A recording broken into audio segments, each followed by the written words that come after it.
Alexander Fia, depois de vencer o Aberto Internacional de La Roda, já está em campo novamente, jogando o Aberto Internacional de Menorca, também na Espanha.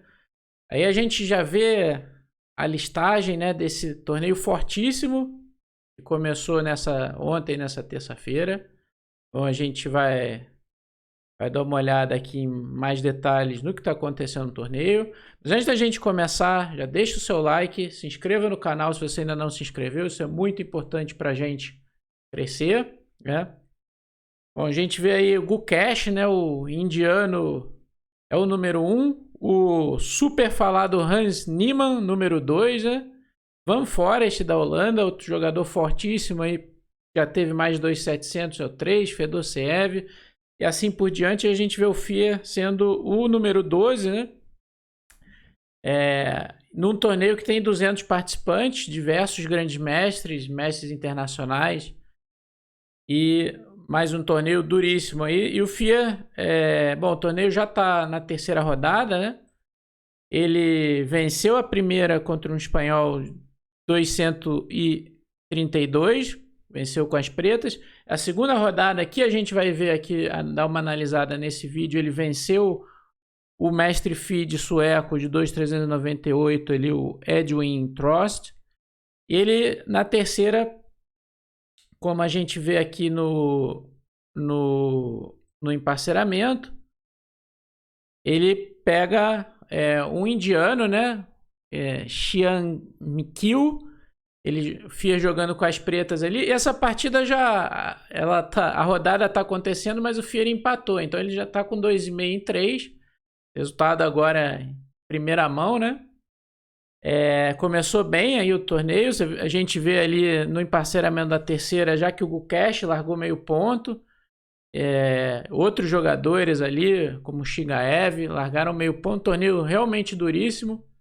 Então, vamos lá então dar uma olhada na partida da segunda rodada do FIA contra o mestre FIDE da Suécia. Então, FIA tinha brancas, esse é um jovem jogador nascido em 2007, o adversário dele já com 2.398, mas o FIA, como a gente vai ver, jogou uma bela partida, mais uma vez castigando a Caro-Kann, né? A gente tem visto o FIA indo muito bem contra a Caro-Kann, jogando a variante do avanço, favorita dele aí mais recentemente. O sueco jogou bispo F5, esse é o lance mais jogado aqui, né? Nós vimos semana passada a partida dele com C5, outra variante possível aqui e mais aguda ainda do que o bispo F5. Cavalo F3, E6, bispo E2. Esse plano aqui se chama variante short, né? Foi popularizada pelo GM inglês Nigel Short aqui para as brancas. Cavalo D7. Aí veio roque, né? Cavalo D7, roque. E aqui as pretas têm diversos planos, né? É possível jogar cavalo E7, H6, G5. Preparar a ruptura C5 é possível.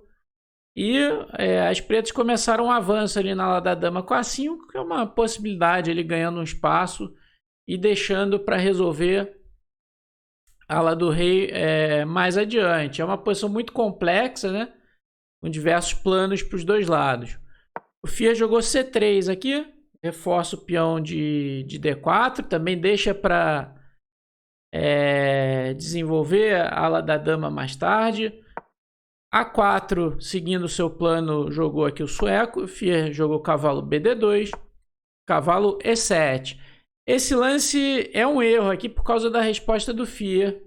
Como a gente vai ver, está tampando a dama aqui, o caminho dela para H4. O FIA vai explorar isso muito bem. Então, era necessário jogar um lance como H6 aqui para dar um respiro para o bispo. Também é possível jogar G5 depois, né? E para não permitir, né, depois de cavalo E7, cavalo H4, agora pegando o bispo de F5, o de casas brancas, e isso vai ser bom aqui para o FIA, porque mesmo depois de bispo G6, que foi o que aconteceu na partida, cavalo toma e H toma. Abrindo essa coluna H aqui, as pretas não vão ter absolutamente nenhum ataque na ala do rei. E além de pegar o par de bispos, né? Essa casa G5, né, vai ser uma casa boa para as peças brancas. E assim, tem uma clara vantagem já aqui depois dessa troca, o FIA. O jogador sueco jogou cavalo F5. E o FIA jogou aqui outro lance legal, G3 aqui. Esse lance prepara um H4 que neutraliza qualquer pressão aqui na coluna H, ganha espaço. E dá uma casinha para o rei em G2, né? Já dá um respiro lá na frente. Veio dama B6 aqui para aqui das pretas, né? Tem sempre a ideia de C5. No entanto, a gente já pode perceber que o rei das pretas não vai ter um local seguro, né? Mesmo rocar na ala do rei aqui não é tão seguro com essa casa G5. Pode ser uma casa boa para o cavalo aqui. E temas na coluna H. Ficar no centro sempre é um risco. Rocar grande também é um risco. Com a possibilidade de abrir a ala da dama, já esse peão muito avançado em A4. Então, a longo prazo é um problema aqui para as pretas. O FIA jogou torre B1, um lance legal. Aqui prepara também. Pode abrir a coluna B em cima da dama com algum B3 ou mesmo B4. Libera o bispo da defesa do peão de B2. E aí veio o C5 aqui do MF sueco, o Trost, fazendo a ruptura central. No entanto, sempre arriscado aqui que você com o rei no centro, né? É que o FIA jogou um lance que é temático nessa posição, mas que dá algumas chances aqui para as pretas, que é C4. Ele tenta naturalmente abrir aqui o centro, né, para tentar chegar ao rei preto. Mas ele poderia jogar simplesmente H4 aqui. É uma ideia aqui do lance G3 que ele fez e tem uma clara vantagem posicional aqui, neutralizando qualquer pressão na coluna H. E dá para jogar com rei G2. Estabelecer uma peça aqui em G5. C4, embora natural, permite às pretas uma resposta meio forçada aqui, que levaria mais ou menos à igualdade. Mas o sueco acabou não jogando aqui. Ele jogou dama C6 e agora ele vai ter problemas decisivos aqui. Problemas sérios na posição que vão acabar levando à derrota. Era necessário jogar D por C4. A ideia do FIA possivelmente era jogar D5 para abrir o centro.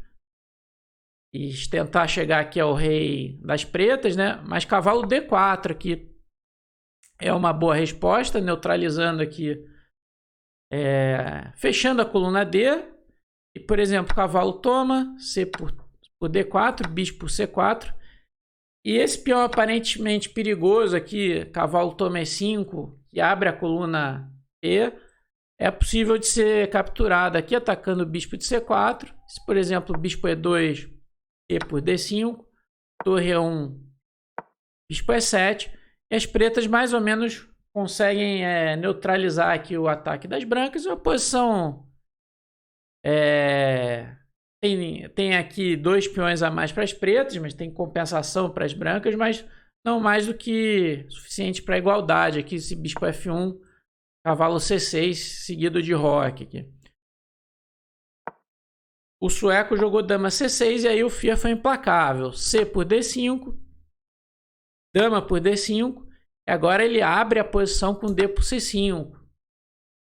Um lance muito forte, mesmo com a troca das damas aqui, a abertura da posição contra o rei das pretas é muito forte. Dama por C5 aqui jogou o Trost. Se trocasse as damas, dama por D1, toma D1. Agora a gente vê a entrada muito forte do bispo aqui em B5. Um ataque bem violento aqui mesmo, sem as damas, né? Então, veio dama por C5. E aqui outra pedrada aqui do FIA B4. Querendo abrir ainda mais a ala da dama, né? com tempo também na dama preta. Dama B6, né? Se A por B3 en passant, simplesmente dama por B3, atacando em B7, bispo B5 tá vindo, torre D1. E o rei das pretas, como a gente falou, sente aqui falta, né, de uma segurança. Tá difícil de rocar pequeno, atrasado o desenvolvimento na lado do rei. Tá? E o jogo das brancas é bem fácil aqui. Depois de B4 veio dama B6. Dama D3, outro bom lance aqui do FIA, preparando torre D1. Em alguns casos, dama B5 também. E o bispo E7, torre D1, atacando o cavalo. Dama C6 defendeu. E o FIA jogou aqui bispo F4. O cavalo está caindo ali em D7. Ainda não é possível rocar sem a perda de uma peça. Tentou defender aqui o cavalo com torre D8. O sueco. Se ele tirasse o cavalo para B6, viria simplesmente torre de BC1. A única casa da dama seria D5 ou D7, que a gente vai ver ruim. Se dama é D5, dama B1 e a dama não tem casa, né? Ela fica presa no centro do tabuleiro. As brancas ganhariam a dama e a partida. E se dama D7, troca as damas, cavalo toma, bispo B5, torre D8, torre C7 e não tem mais defesa para esse cavalo cravado. As brancas ganham uma peça e a partida. Depois de bispo F4, torre D8, simplesmente o FIA colocou a torre na coluna aberta, atacando a dama. Dama A6 e dama E4. Um lance bem forte aqui, atacando a dama de A6, defende o bispo. Não dá tempo das pretas rocarem mais. Veio dama B6 e G4, outra pancada aqui do FIA. Deslocando o cavalo de F5. Cavalo H4 aqui. A ideia é ganhar a casa E3 para o bispo, né? Então o cavalo deixa de defender essa casa. E depois de cavalo toma, torre toma H4, bispo E3. Reparem que a dama das pretas não tem nenhuma casa, a não ser tomar o peão de B4. Dama toma, dama por B4, bispo toma. E agora o simples ataque duplo aqui, o espeto, né? De bispo atacando as duas torres e as brancas vencem. Não dá nem para ficar com a qualidade a menos, né? Se tirar essa torre aqui, bispo por D8, rei por D8, bispo B5. Vai cair o cavalo aí. E com ataque de mate ainda, né? Então, depois de bispo G5, as pretas abandonaram. O FIA conseguiu mais uma grande vitória com uma alta precisão, né? Como a gente vai ver aqui, ali embaixo da minha câmera, né? 93% aqui de precisão para o FIA, 83,1% para o sueco. Boa vitória aí do FIA na segunda rodada. Lembrando que ele já empatou a terceira ali contra o mestre internacional indiano, então ele está com 2,5 em 3. Começou muito bem esse torneio, bem forte. Vamos acompanhar então essa jornada aí do nosso grande mestre nesses dias aí, o forte torneio internacional de Menorca, na Espanha. Então, se você gostou, deixa o like, se inscreva no canal se você ainda não se inscreveu. A gente vai lançar aqui mais vídeos essa semana, né? Quase que diariamente. Então, acompanhe aqui a gente e os nossos vídeos. Até a próxima e tchau, tchau.